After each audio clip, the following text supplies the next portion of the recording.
Before we begin, I would like to play a brief acknowledgement of country video reflecting on the different unceded lands from which everyone's joining this morning. Wherever you are across Australia, we acknowledge the traditional owners and custodians of this land. The Darug peoples, the Gadigal people of the Eora Nation, the Gundungurra people of the Southern Highlands, the Ngunnawal people of the Canberra region on whose country we are standing, and all other peoples of this vast continent. Their ongoing connection through custodianship of its land and waters, physical and spiritual, through culture, language and ceremony. Where sovereignty was never ceded, we pay our respects to elders past, present and still to come.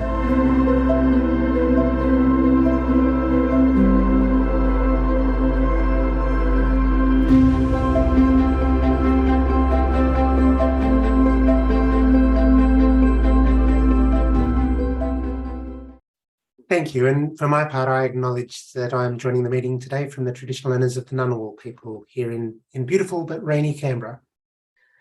So the event today is a launch of a report that's been produced by the Academy on big data for Australian social policy, developments, benefits and risks. Now, this report was developed with a generous support from the ARC through a Linkage Learned Academy Special Projects Grant that was awarded in 2018. And a team of chief investigators, three of whom are on the panel this morning, undertook a number of different components of the research which led to this report, and we'll hear about some of this today. I would particularly like to acknowledge the leadership of this project of Professor Peter Saunders and Janet Chan, neither of whom can be here this morning, unfortunately, but they have sent their regards, having spent a long time and put a lot of effort into producing this report. The other thing we'll do in the chat is share a link to the full report, which people can download from the Academy of the Social Sciences website. So with that said, it's now my great pleasure to introduce our first speaker, Judy Zielke. Now, Judy, as everyone here I'm sure will know, is CEO of the Australian Research Council, having commenced the role earlier this year. She's had a long and distinguished career in the Australian Public Service, most recently as the Chief Operating Officer of the CSIRO. She's also been Deputy Secretary of the Department of Infrastructure, Regional Development and Cities, and a board member on several federal and state government bodies.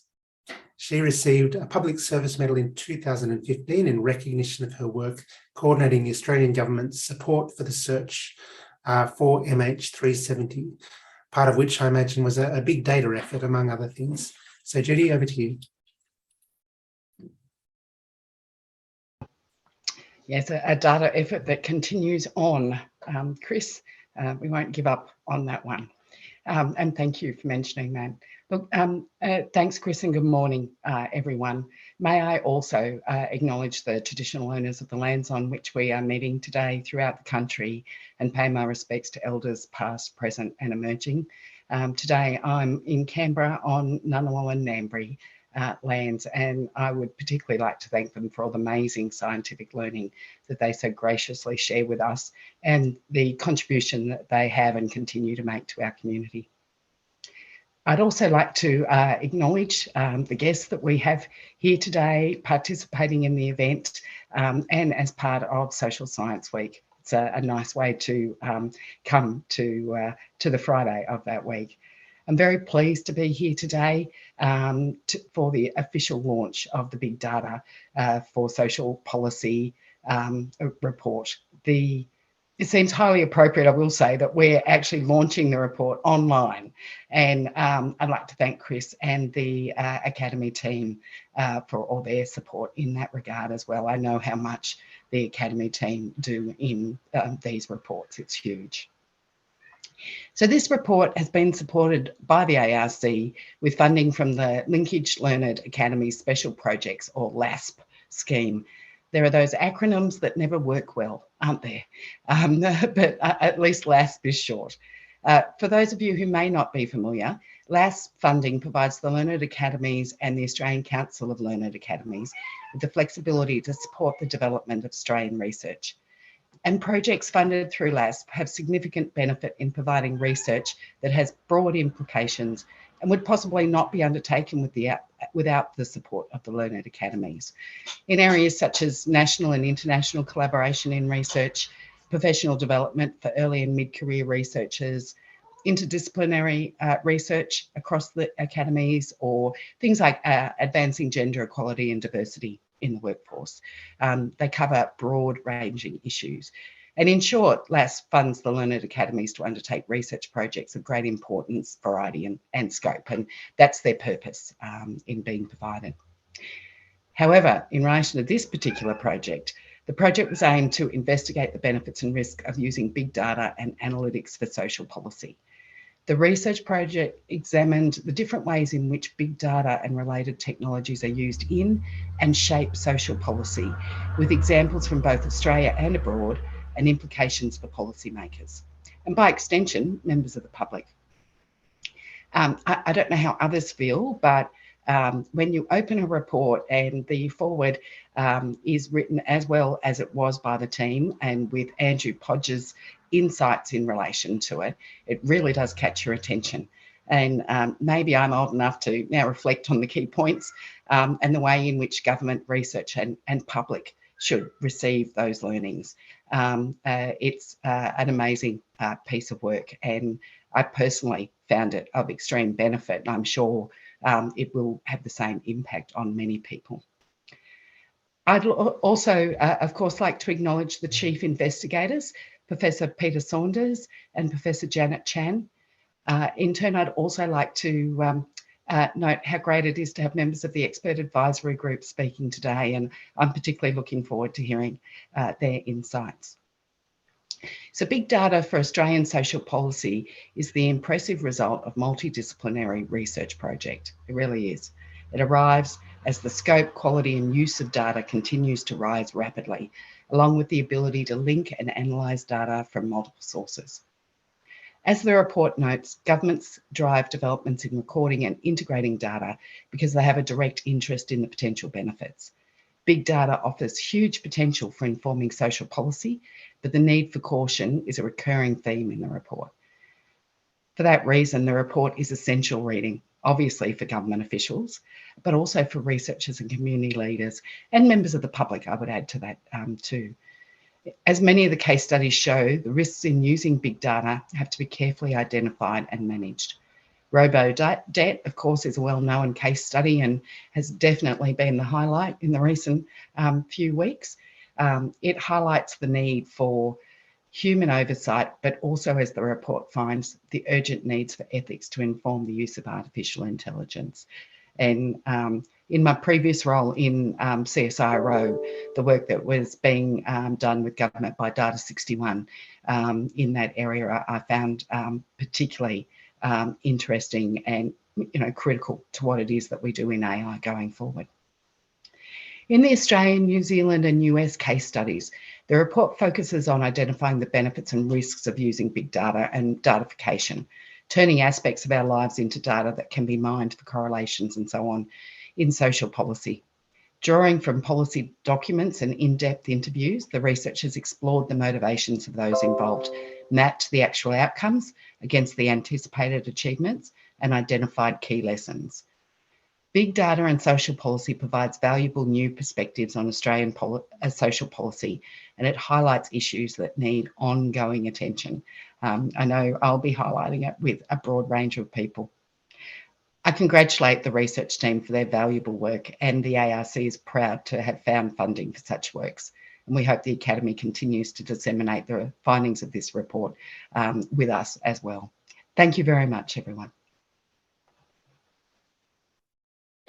Thank you very much, Judy, for those introductory remarks. And as you say, this is really important work that is probably becoming even more relevant and more timely as we move forward into a data-enabled world post-COVID, with lots of social policy decisions required of governments, both federal, state and local as well. I'd now like to introduce our first speaker, Professor Janeen Baxter. Now, Janeen is Director of the ARC Centre of Excellence for Children and Families over the Life course, based at the Institute for Social Science Research at the University of Queensland, but with a national reach and nodes across the country.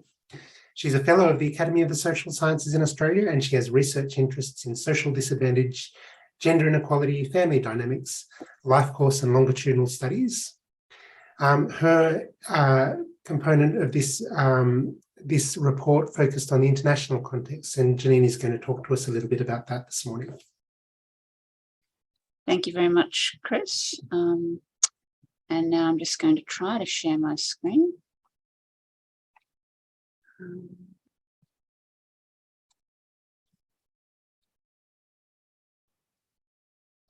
Is that showing by any chance? Not yet. Okay. Apologies, let me just go back.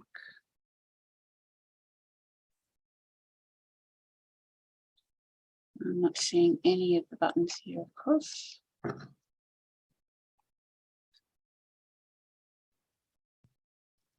Here we go.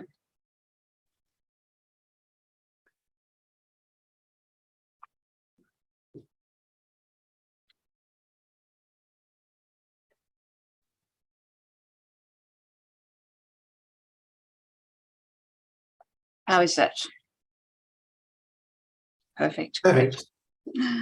Great. Thank you very much. Well, thanks very much to Chris and the Academy for the opportunity to talk about my chapter in the report. And I'm going to be talking about the work that I did looking at the social investment approach in New Zealand. Now I need to go forward. And I'd also like to add my acknowledgements to the traditional owners of the lands on which we meet. I'm coming to you from Brisbane, the land of the Turrbal and Yagara people. Also a very rainy day, unfortunately, here in Brisbane.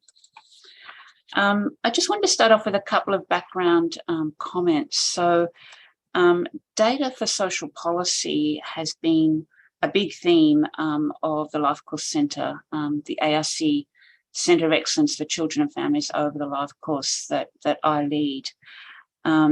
We have spent quite a bit of time throughout the previous centre, which began in 2014, and the current one that commenced last year, working toward building access, infrastructure and capability around big data, and particularly administrative government data. In the previous centre, our focus was very much on government administrative data, which a few years ago, certainly before we commenced the centre, was hardly a resource that was available, hardly a data that was available for analysis for policymakers or researchers. And to advance this work, we created a committee or a portfolio, which we call Data for Policy, and we've undertaken quite a number of activities over the last few years. And some of these are listed here on the slide. And so many of our projects in the centre now do use administrative data of various sorts, particularly MADAP data, which is a combined linked data set, collating records across a number of service deliveries across many departments. And it's a really extremely valuable resource for us in the centre, and we hope for our policy partners in understanding how social disadvantage accrues across the life course and what we can do to reduce it.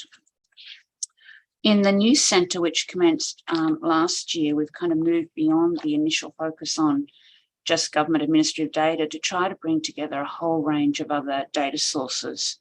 And on the slide, we've just got a couple of examples.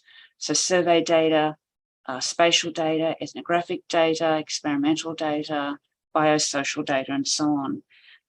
And we're going to continue with the data for policy theme in the new centre.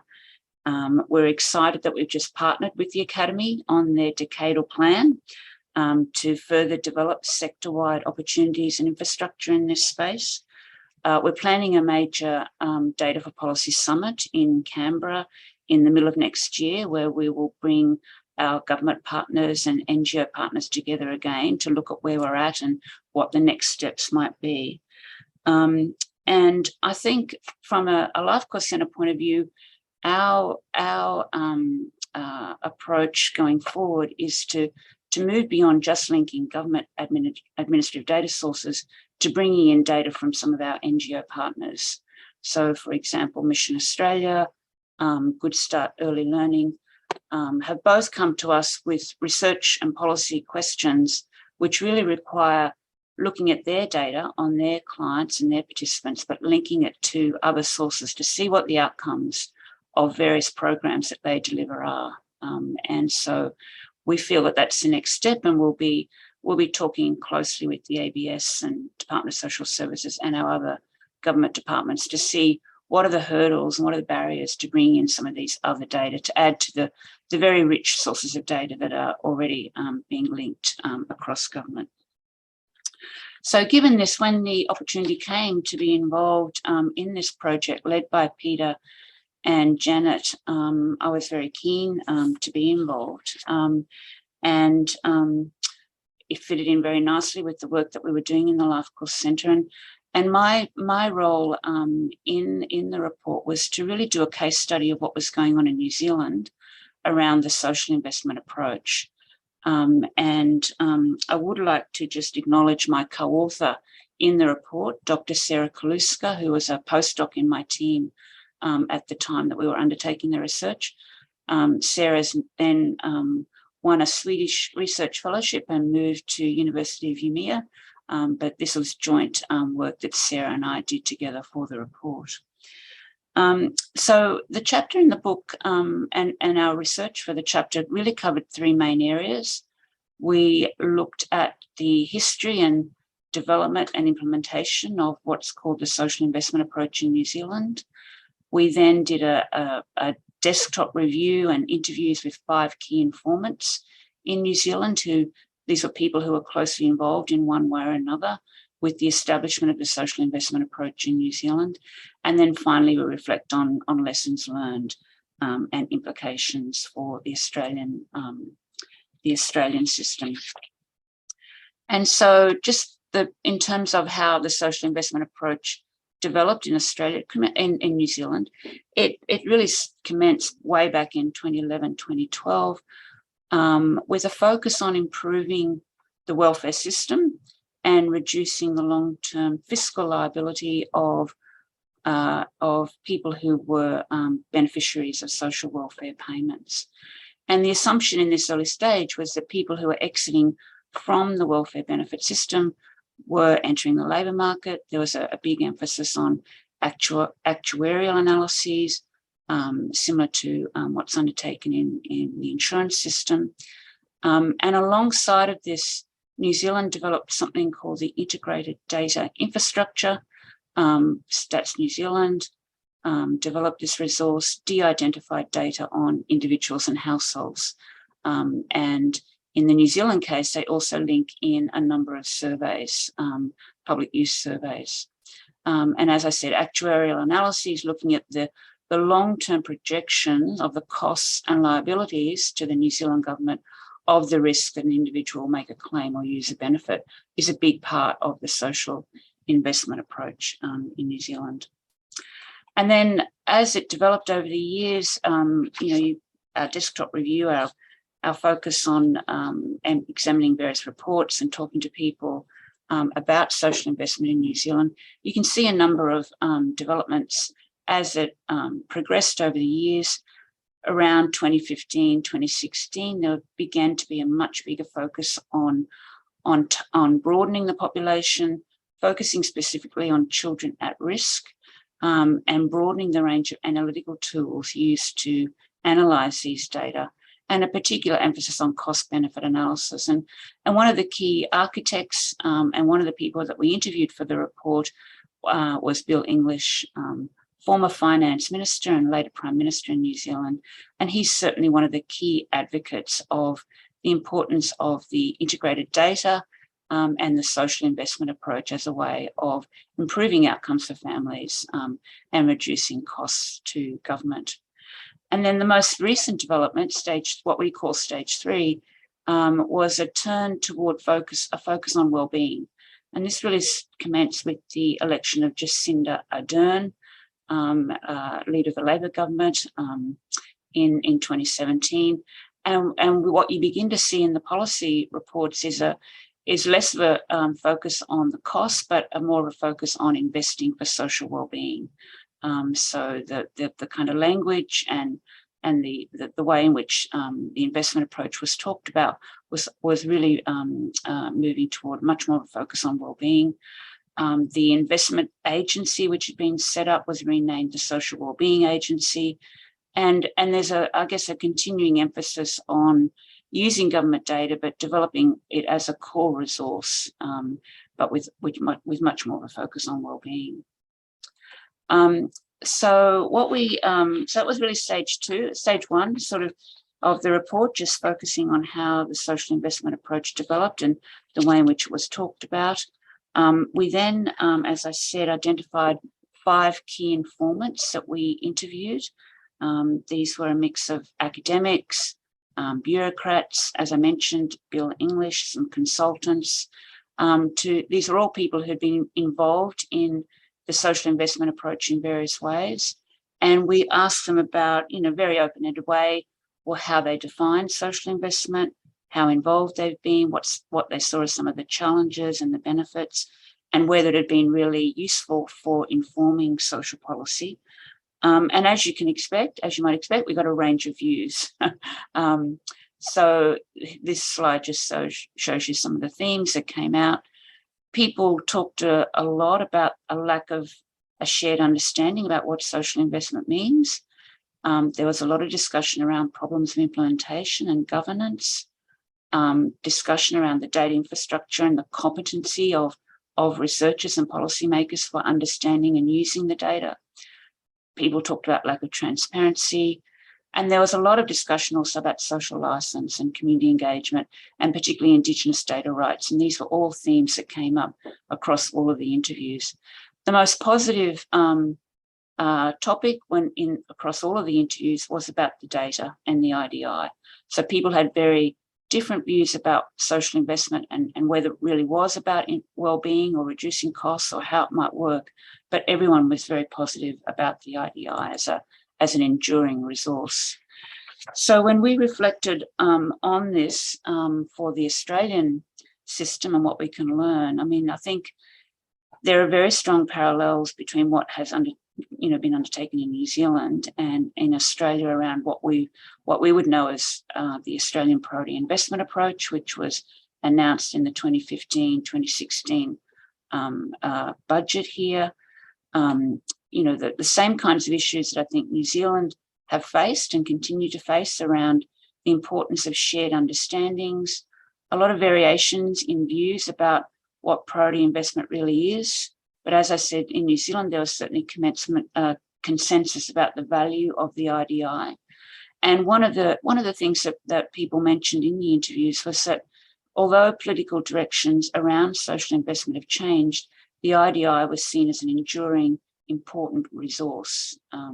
But as I said, other topics that came up there, I think also are coming up in Australia around social licence, community engagement and Indigenous data rights. So I just have a couple of final slides on what's been happening in Australia. As I said, the multi-agency data integration project, the MADIP data, I think has developed in Australia. It's very similar resource to the IDI. There's been a lot of investment in Australia in building linked data assets. The Data Integration Partnership for Australia, DIPA, the Try, Test and Learn Initiative, 2018 to 2020. There's the establishment of the Office of the National Data Commissioner in 2018, and most recently the passing of the Data Availability and Transparency Act. So looking back at what has taken place in New Zealand and what's happening in Australia, I think we can see very strong parallels and many of the same issues coming up around differences in shared understandings and perhaps also a lack of sufficient resources to really realise the value of these data. So this is a picture of a report that just came out from the National Data Commissioner about what's happening in Australia most recently. So the Data Availability and Transparency Act has just been passed. We now have a National Data Commissioner. They're setting up a National Data Advisory Council. There will be accredited data users, data custodians. And so there's a lot of activity in this space. And we can come back to discuss this in Q&A.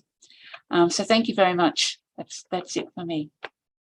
Hope I didn't go too over time, Chris. Thanks, Janeen, and that was a really lots of really interesting insights and lessons, as you say there, particularly as we move into this new phase of the Data Availability and Transparency Act and the way that's going to change the landscape for researchers, really, in terms of access to government data.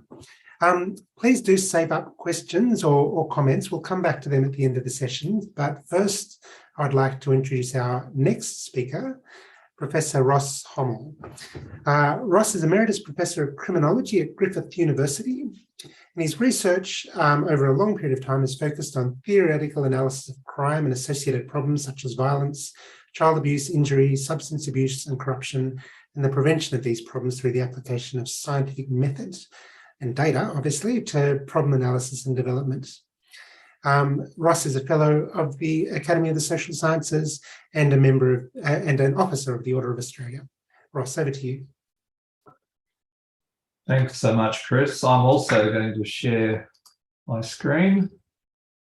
Hopefully that will show.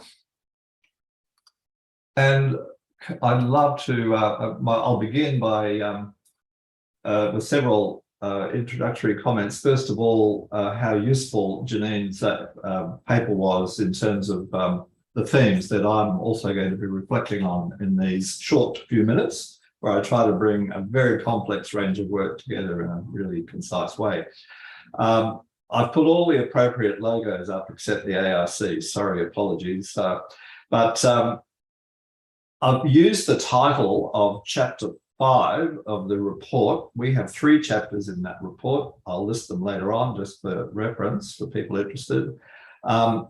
Strategic data linkage, that's the focus of our study. Strategic data linkage to improve the well-being of vulnerable children. And I've put in brackets people, because as the project expanded, we talked to more experts, and we found that the experts were actually talking about vulnerability more generally and the risks and benefits of using data linkage in that context. So yes, a particular focus on children. Janeen mentioned children at risk was a key focus of the New Zealand investment approach. Investment for social wellbeing, the current emphasis of the New Zealand approach is very much what this project, and indeed much of my own research, is about. A social license, indigenous data sovereignty, the accessing and linking data from NGOs with government and other data, all of those themes that Janeen mentioned are very much part of the discussions and the report that the papers that we've produced. Final preparatory remark, I'd very much like to pay tribute to my colleagues, Professor Ilan Katz from the Social Policy Research Centre, UNSW, who is a wonderful colleague and friend, a deep thinker and immensely experienced in this area. Associate Professor Samantha Low Choi from Griffith, my colleague, senior statistician, and also a very thoughtful colleague with respect to data and its meaning and its use for social policy. And finally, Dr. Judy Rose, who is not here today. She's actually on Norfolk Island having a bit of a break. Good on her. Hope it's not raining there. But Judy did our interviews and much of the analysis, and it's been a fabulous experience for me to be able to rely on such amazing colleagues. I thought I'd just begin by highlighting this diagram from a UK report that came out just pre-COVID, 2019.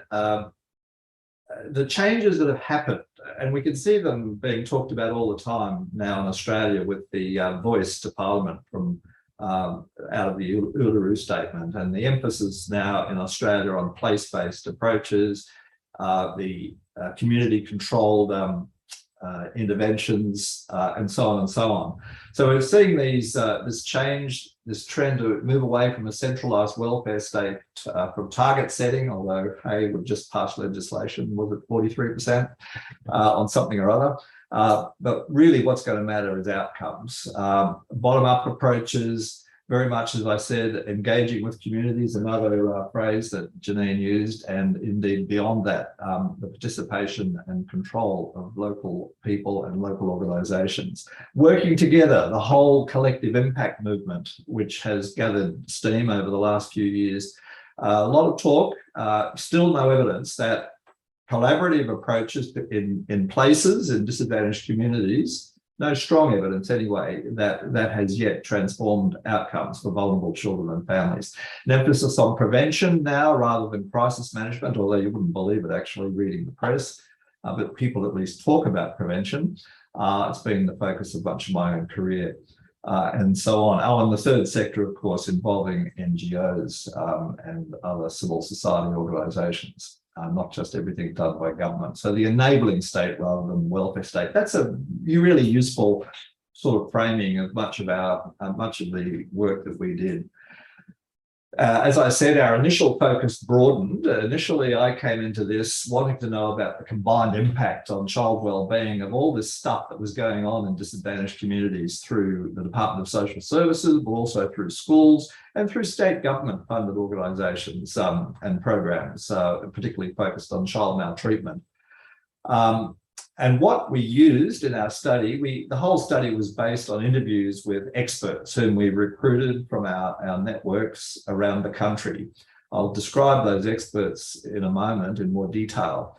But we explored with them the benefits and challenges of linking big data sets to improve services to people, especially those from vulnerable groups, with a particular focus, as I said, on disadvantaged kids, children at risk of being maltreated, which is very much one of Ilan Katz's focuses, and also one of our publications, and people on welfare, because Robodebt was actually happening and getting a lot of publicity at the time these interviews were conducted, which was 2018, 2019. So we're a little dated now. The experts would probably say things a little differently now, and I'm very encouraged by that list of developments that Janeen put up, because it saved me saying that there's been a lot of development since we collected our data. So there were 14 participants in high-level leadership positions in our study.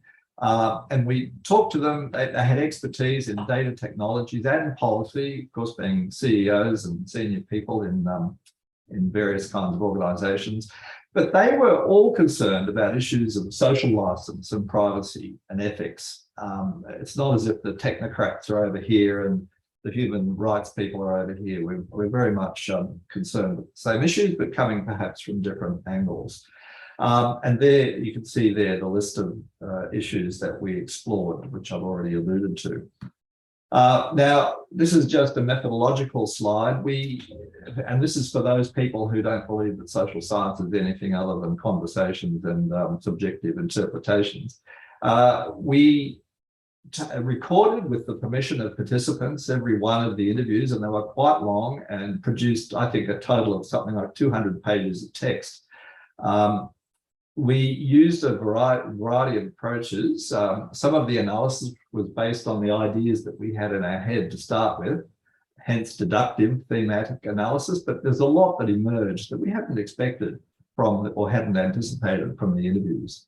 We looked at the frequency of different concepts and terms that arose from the text through thematic analysis, and then we applied a quantitative technique to the clustering of those themes, to separate those that were less closely related in the minds of the participants, the interviewees, and to cluster together those that were conceptually linked through being mentioned, for example, by the same interviewees. And that's the 12 major themes with one typo. I know it's Chris. The individual identity tracking and confidentiality was a theme. I won't have time to go through those in detail, but the numbers show the numbers of experts. This was based on an analysis of 10 experts, this particular chapter. and the number of spoken text segments that relate to each of those 12 themes. The broad themes were challenges of data linkage, the ethical issues, practical or infrastructure issues that Janeen also alluded to, and at the end, a focus on place-based context, because there's been a huge growth in approaches that are based on place-based strategies in the last 5 years, really. These were the 9 major things that emerged. I'm just showing you this as an example of what comes out of a cluster analysis. It's called a dendrogram, something I played around with 50 years ago, and I'm starting to feel really old. So these come in pairs, these things. Establishing a social license and the consent of all of those involved, particularly participants, that is people in communities, but also the organisations whose data will be being shared, as well as the data custodians for government data. Another pair of themes was the whole issue of Indigenous data sovereignty, and indeed at the end of 2019 in our institute at Griffith, we had Maggie Walters up from Tassie to talk about that from an Indigenous perspective, a very powerful presentation of the symposium we ran.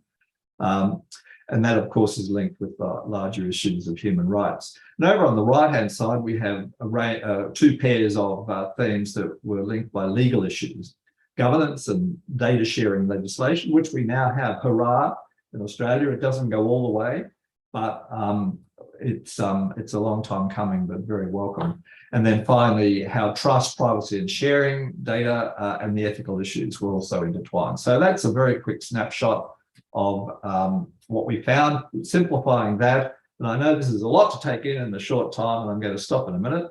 But the main findings were that we were still very much in a state of development in Australia, and the interviewees were very cautious really about whether we really had the capacity to do all of this. And I can actually testify from personal experience through an ARC linkage project that was happening in parallel with this Academy special project.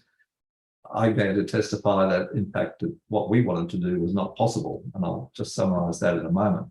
So data sharing legislation and infrastructure, really much of that needed to be built. There's a lot that's been done in the last 4 years. I suspect there's still a lot more to do, particularly around the skills of people at various levels involved in this enterprise and the resources needed. This can be a very expensive exercise. I can tell you for an academic on an ARC budget, my ambitious goals in the parallel linkage project to do a big data linkage in the community very quickly came a cropper, but we have published on that, so we can see the whole sad story. I'll give you that reference in a moment.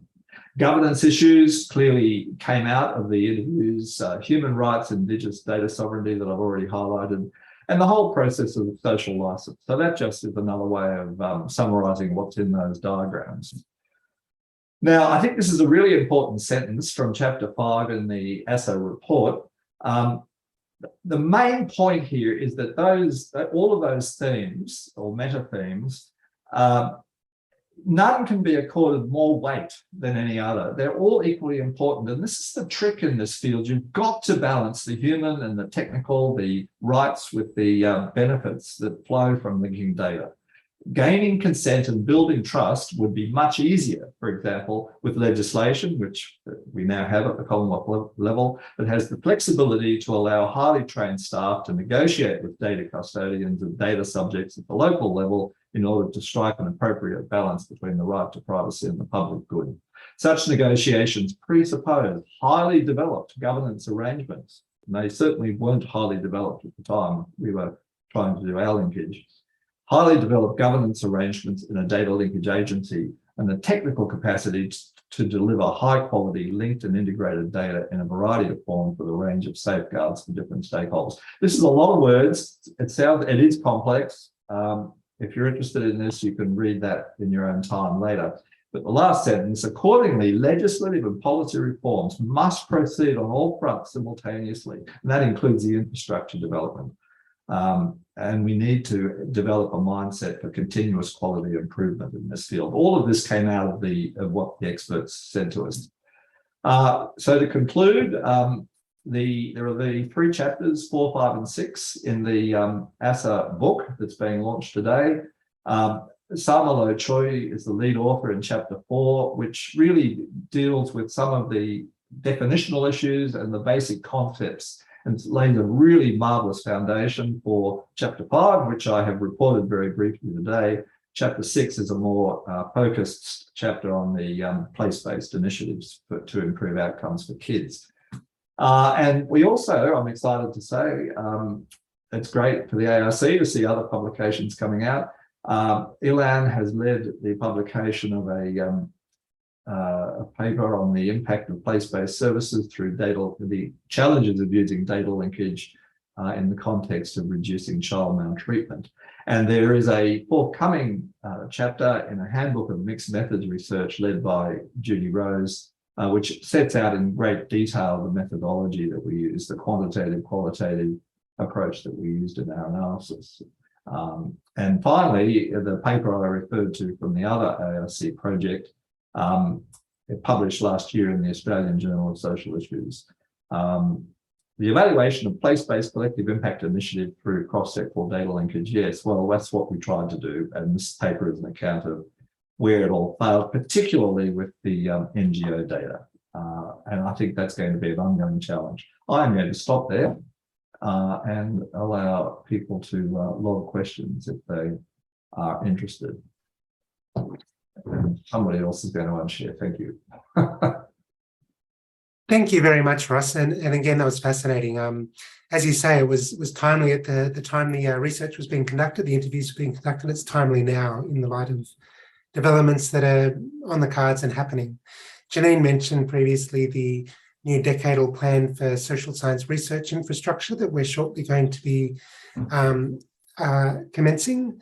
And that's an initiative being led by the Academy, but in partnership with several of the ARC Centres of Excellence and some other organisations as well. And we're really looking to try and spend 9 to 12 months consulting broadly across the sector, grappling with these issues that Ross and Janeen have outlined about data infrastructure, both the storage and the compute, but more importantly, the governance frameworks, the protocols, the skills and training, the linkage to legislative and regulatory frameworks, and Indigenous data governance and Indigenous data sovereignty as well. So that will be coming your way before the end of the year. There'll be a consultation process, and we look forward to really picking up on some of these issues and looking and working with governments, both federal and state, about how this can be taken forward over the next decade. We are probably going to finish right on time as well. So as Ross said, if anyone does have questions, please use the Q&A tab and we can answer these in real time via the chat function. We might not get much time for a question and answer session at the end, but with that said, please let me introduce our final speaker, Professor Lyria Bennet-Moses. Lyria is Director of the UNSW Allens Hub for Technology, Law and Innovation at UNSW Sydney, where she's also Associate Dean Research in the Faculty of Law and Justice. She's co-lead of the Law and Policy theme in the Cybersecurity CRC, the Cooperative Research Centre, and faculty lead in the UNSW Institute for Cybersecurity. Her research explores issues around the relationship between technology and the law. Very pertinent to this discussion, and she's going to tell us about some of the work she did to bring some of this work together. Thank you very much for that kind introduction. So I'm not going to use slides, I'm just going to talk, and I'll try to be as brief as I can so we can get some of those live questions. The chapter I wrote in the report was sort of cutting across the work being done in the other chapters. So all of those projects were looking at specific programs. We were looking across the chapters to try to understand, you know, the link between what's happening on the ground and the kind of ethical principles that are being formulated around algorithms, AI, pick your buzzword. So what we found ultimately is a gap between the ethical standards that are being formulated and actual policy implementation. Plenty of ethical standards one can use. They're all near identical, very much similar words. We were mostly focusing on the OECD principles on artificial intelligence, mainly because all of the countries involved in the studies have signed up to that one. noting that various countries also have their own, that again, slightly different words, but are largely similar. So what goes wrong? You know, no one disagrees with the kinds of things you see in high-level principles. The OECD ones are inclusive growth, sustainable development and well-being, human-centered values and fairness, transparency and explainability, robustness, security and safety, and accountability. These are not controversial ideas that anyone argues should be part of any good program. So the first problem, though, when you actually look at what's happening in the particular programs that were discussed in the report, is that they're not simply in a AI algorithm, pick your buzzword box. So they typically involve things like human actuarial analysis, linear models, automation using quite simple computer programs. So arguably, if we want the kinds of ethical concepts we see in things like the OECD principles, we're using the wrong buzzwords if we're only looking to apply them when particular kinds of technologies are used. So our argument really is the kinds of ethical principles I just mentioned should actually apply to all government programs, probably, but particularly any that involve data-driven inferencing that leads to people being treated differently. And that certainly seems more the objective of the Algorithm Charter in New Zealand, whose scope is aligned with risk rather than sophistication of technique. But most of the ethical principles are designed for a level of technical sophistication rather than the core of what we think is going on, which means that a lot of them don't cover the programs that we were considering in the report. So let's look, though, at the principles and how well they played out, right? Because if we agree that they're good principles, we can still ask the question, did they work like that? Did the programs actually live up to those kinds of wonderful statements? Now, the first is inclusive growth, sustainable development and well-being. I don't think any government program ex ante would try not to do that, or certainly to try to do its opposite, but it's a bit too high level to be meaningful. You know, what do we think of as a good program is very similar to sort of saying, does it lead to well-being? It sort of doesn't help you actually get to the next step and do anything practical. So going to the next one, human-centered values and fairness. And there were fairness issues in a lot of the programs discussed in the report. Robodebt, which was one of them, obviously receiving a debt letter for money you do not owe is quite unfair. But more broadly, we could see it in other ones as well. So one example from one of the chapters was a sort of teacher evaluation system, a sort of data-driven teacher evaluation system.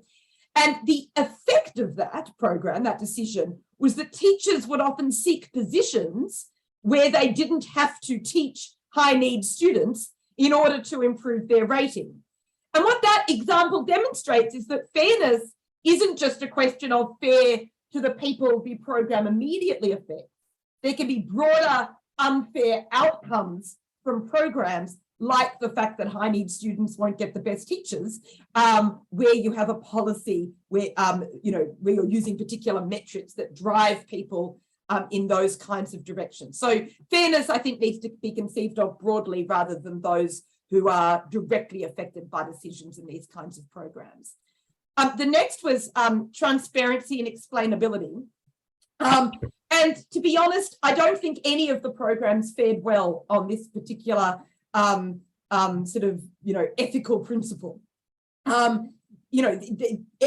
Transparency and explainability were not features either in design or implementation of any of the programs being discussed, although the lack of transparency was brought to the fore more specifically in some places in the analysis than it was in other contexts, so, specifically problematized. So if we look at, for example, the discussion of the New Zealand social investment approach, there was a lot of criticism of the lack of transparency in how data was analysed, how outcomes were defined and measured, and also the proprietary nature of the models used. So that's an example where the lack of transparency was specifically called out. But again, largely a fail across the board. The next one, the next principle, robustness, security and safety. Look, evidence-based policy demands robust data, and both policy practitioners and scholars have been concerned for decades, for a very, very long time, with the robustness of data used in social policy.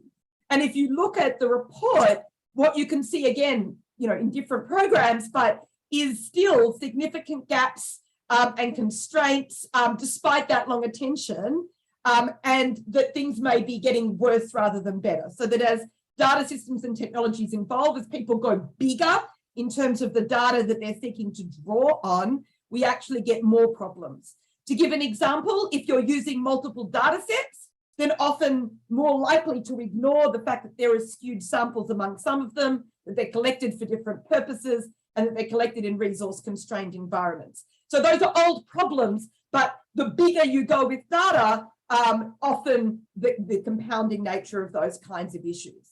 Robodebt also, again, provides a clear example of how this kind of thing can go wrong. And it's often not a lack of capacity or we can't do this stuff well, it's that we don't do it well in practice. And the class actions where Robodebt ended up illustrate and highlight some of the failures of that particular program. So moving on, accountability. So this is the right of someone to investigate and scrutinise the actions of an agent by seeking information and explanations, and the right then to impose remedies and sanctions where those explanations are insufficient. So if we're talking about accountability, what we're really asking is who is accountable, for what, to whom, how, and according to what criteria. And there are a variety of accountability challenges in all of the programs that were discussed in the report. And these relate to different things. Some of them are scale problems. So going back to Robodebt, it's a scale problem. There is accountability. There is the Administrative Appeals Tribunal. But where you have decisions being made at machine speed and human tribunal members only able to respond to them at human speed, you have a problem with people often caught in the middle of that accountability mechanism, waiting for the opportunity to make an argument with debt letters and overriding pressure during that interim time. There was often a lack of independent oversight across the programs. Another challenge is outsourcing. So we talk a lot in sort of, when we're talking about AI and things like that, people talk about human in the loop. But I think what a lot of this really illustrates is which human and to who is that human accountable. So if you're outsourcing the analysis, then they're accountable ultimately to a private company where they're employed and not necessarily to the public. We can look at the difference between the role of the people affected by those programs in that accountability chain. So is the accountability actually to the people the program is meant to help, or is it sort of pointing in a different direction? Are you working with people, is another way to put it, or on people?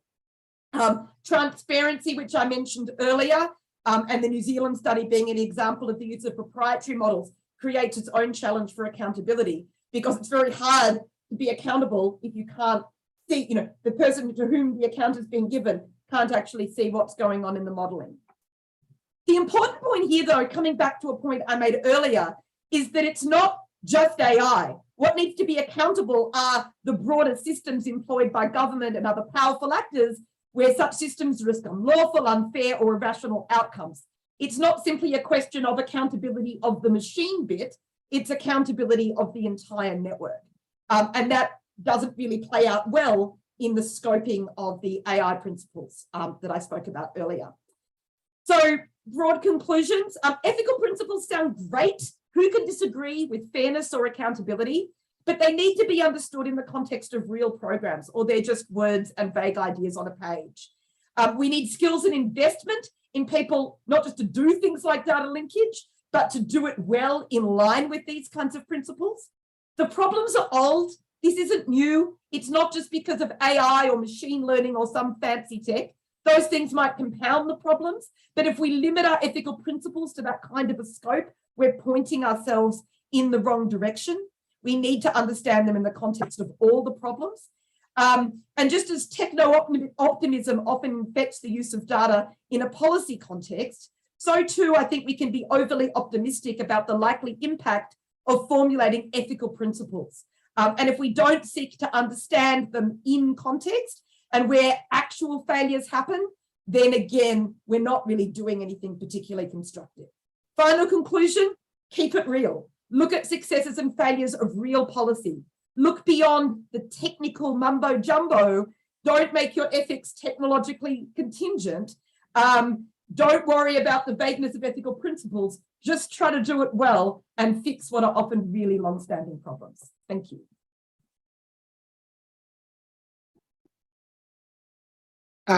Thank you very much, Lyria. And that's, again, a big challenge for the times. Interestingly, it's a challenge that cuts across the social sciences clearly, but also the sciences. When we're talking about AI and big data, these are underpinning platform technologies, methods that cut across most of our research disciplines. And these ethical questions, I think, are becoming particularly pertinent to researchers in other fields, whereas perhaps in the past they were kind of secondary consideration. Now people are very much aware that these need to be thought of and dealt with at the beginning of any kind of initiatives if the public had to come along. We are almost at time. We've had a bit of chat and discussion in the Q&A tab, particularly around the important points Tim Rouse raised about Indigenous data sovereignty and Indigenous data governance. That's a particular and critical issue for Australia in particular, other countries as well, but something we do need to look at. And Tim made the point that the Data Availability and Transparency Act, despite a fair bit of discussion with the Office of the Data Commissioner when that legislation was being developed around these issues, that the Act itself is silent on Indigenous data. So it's a work in progress. It's something we still need to continue liaising with government on, but it's something we will tackle, the Academy will tackle in our data infrastructure decadal plan. We'll work closely with Indigenous communities, Indigenous people, and make sure that we have some solid recommendations of how this can be integrated going forward. We will close now. We're on time, and there are a number of other interesting, engaging Social Science Week events still to come today. Thank you to all of our panellists, and thank you, Judy, for your comments at the beginning of the presentation. Thank you to the ARC as well, of course, for the funding that supported this research. The report is available on the Academy website, and we'll make this recording of this panel discussion available after the event as well. It will be online and available through YouTube and on the Social Sciences Week website. So thank you once again to everyone. Enjoy the last day of Social Sciences Week and all the best for the weekend. Bye-bye.